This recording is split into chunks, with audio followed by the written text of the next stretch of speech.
Assalamualaikum warahmatullahi wabarakatuh. Kami dari kelompok 3 akan memaparkan materi tentang uji potensi antimikroba. Sebelum memasuki materinya, baiknya kita perkenalkan anggota kelompok kami. Saya sendiri Nurul Ahsania sebagai moderator. Saya Irma Nurul Awaliyah. Nama saya Irma Yani. Mutiara Utina. Nama saya Rizky Ramadhani. Baik, terima kasih. Langsung saja kita ke pemateri pertama, itu kepada Saudari Irma Nurul Awaliyah, kami persilahkan. Baik, saya Irma Nurul Awaliyah akan menjelaskan tentang pengertian antibiotik. Antibiotik sebagai sebuah senyawa yang dihasilkan oleh mikroorganisme. Pada konsentrasi rendah, dapat memusnahkan atau menghambat pertumbuhan mikroorganisme lain. Pengujian potensi antibiotik dilakukan untuk memberikan jaminan bahwa kualitas dan mutu antibiotik yang digunakan dalam pengobatan memenuhi persyaratan yang telah ditentukan. Antibiotik yang digunakan untuk membasmi mikroba penyebab penyakit pada manusia harus memiliki sifat toksis selektif. Artinya, antibiotik harus bersifat toksis untuk mikroba, tetapi relatif tidak toksis untuk hospes atau inang. Aktivitas atau potensi antibakteri dapat ditunjukkan pada kondisi yang sesuai dengan efek daya hambat terhadap mikroorganisme.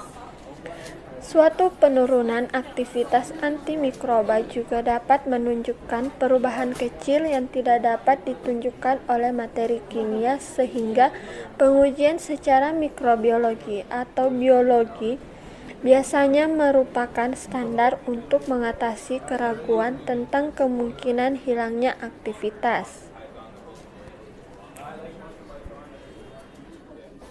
Baiklah, terima kasih. Selanjutnya pemateri kedua kepada Saudari Irma Yani, kami persilahkan. Assalamualaikum warahmatullahi wabarakatuh. Perkenalkan, nama saya Irma Yani, NIM B1A19278. Kedua, uji potensi. Ada dua metode umum yang digunakan, yaitu menetapkan cara lempeng, silinder atau lempeng, dan turbidimetri atau tabung. Prinsip metode turbidimetri adalah berdasarkan hambatan pertumbuhan biakan mikroorganisme dalam media cair yang mengandung larutan antibiotik. Sedangkan prinsip metode lempeng, silinder atau difusi agar adalah membandingkan zona hambatan pertumbuhan mikroorganisme uji oleh dosis senyawa antibiotik yang diuji terhadap zona hambatan oleh dosis antibiotik baku pembanding pada media lempeng agar. Baik, terima kasih. Selanjutnya pemateri ketiga, itu kepada Saudari Berliani Mutiara Utina, kami persilahkan. Assalamualaikum warahmatullahi wabarakatuh. Nah, kali ini saya akan menjelaskan sedikit materi tentang penetapan dan rancangan. Di sini ada dua, yaitu penetapan cara lempeng dan penetapan cara tabung. Nah, yang pertama, penetapan cara lempeng. Penetapan cara dari silinder yang dipasang tegak lurus pada lapisan agar padat dalam cawan Petri atau lempeng, sehingga pertumbuhan mikroba spesifik yang diinokulasikan dihambat pada daerah di sekeliling silinder yang berisi larutan antibiotik berupa lingkaran atau zona. Yang kedua, penetapan cara tabung. Penetapan cara tabung berdasarkan pada penghambatan pertumbuhan mikroba dalam larutan serba sama, baik dengan antibiotik ataupun tanpa antibiotik, dalam media cair yang dapat menumbuhkan mikroba dengan cepat. Sekian materi dari saya. Wassalamualaikum warahmatullahi wabarakatuh. Baik, terima kasih. Selanjutnya untuk materi metode uji potensi antimikroba akan dijelaskan oleh Saudari Reski Ramadhani. Kepada Saudari Reski Ramadhani dipersilahkan. Metode uji potensi antimikroba. Metode yang pertama adalah metode lempeng silinder.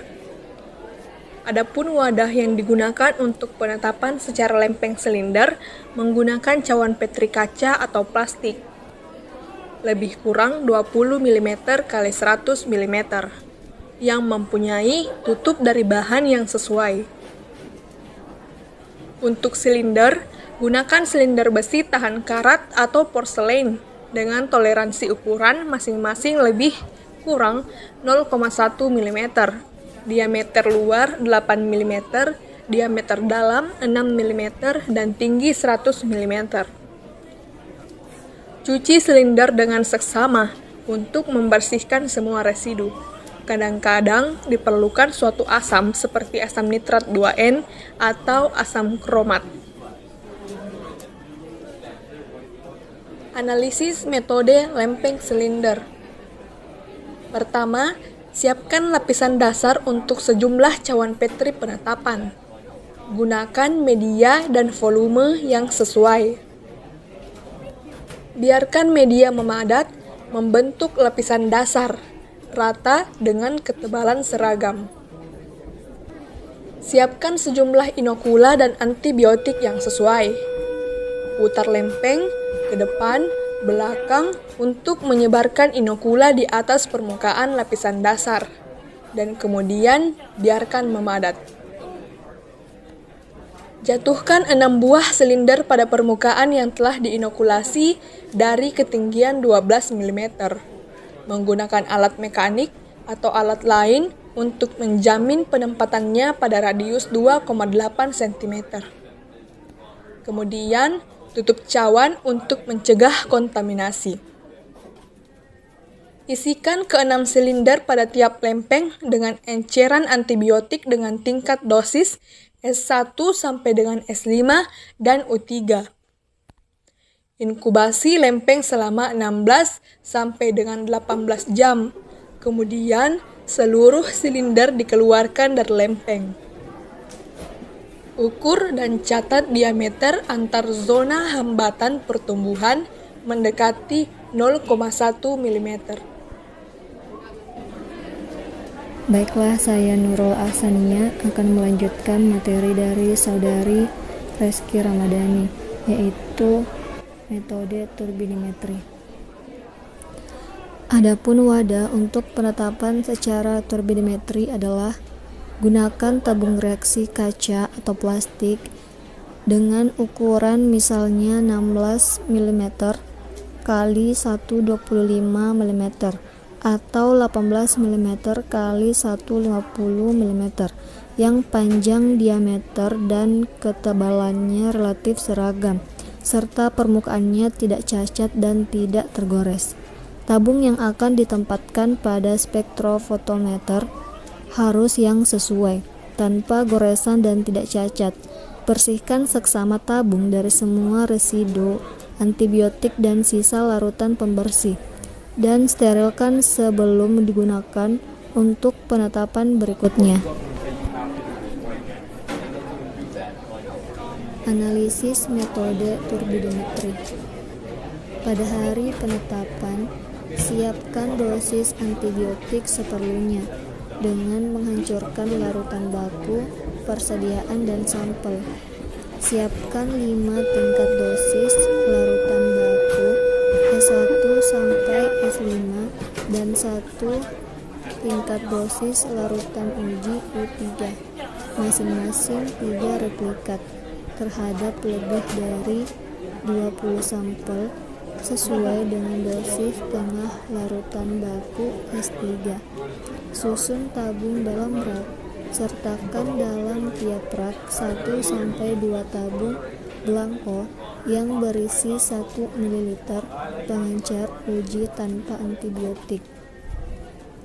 Tambahkan volume larutan baku dan larutan uji.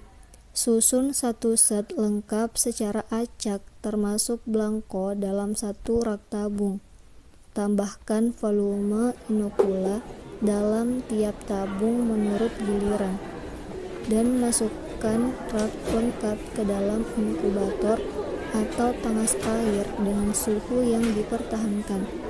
Setelah inkubasi, pertumbuhan mikroba segera dihambat dengan menambahkan 0,5 ml formaldehida encer pada setiap tabung kecuali untuk tilosin. Untuk tilosin, panaskan rak dalam tanah air 80-90 derajat selama 2-6 menit atau tangas uap selama 5-10 menit dan biarkan pada suhu ruang. Analisis 1 rak sekaligus dan ukur serapan atau transmitan pada 530 atau 580 nanometer.